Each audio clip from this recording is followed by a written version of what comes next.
In this step-by-step tutorial, I will teach you how to verify your email address on Shopify. Starting off, you'll need to navigate into the settings of your Shopify account.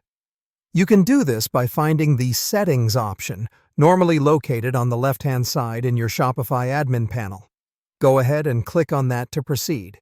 Once you are in the Settings area, what you now want to do is to find the General category and click on that as well. As this loads up, you will find yourself in the Store Details section. Now, this may appear a little bit overwhelming with all the fine print and plethora of options, but don't worry. Just try to locate the name of your store, because that is where we are headed next. Once you have located the name of your store, you should see a small pencil-like icon next to it. This icon is essentially the Edit option. Now comes the part where you have to dive a little deeper, so go ahead and click on the pencil icon.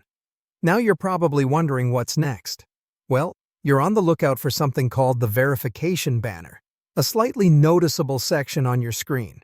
Once you spot it, you'll need to go ahead and click on the button that reads Send Verification Email.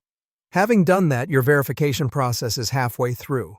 Now, let's shift our focus to your email account.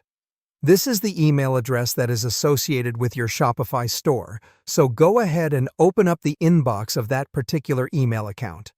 What you're searching for is an email from Shopify, which most likely would have arrived by now. Locate that email and open it. In the body of the email, you should be able to see a verification link.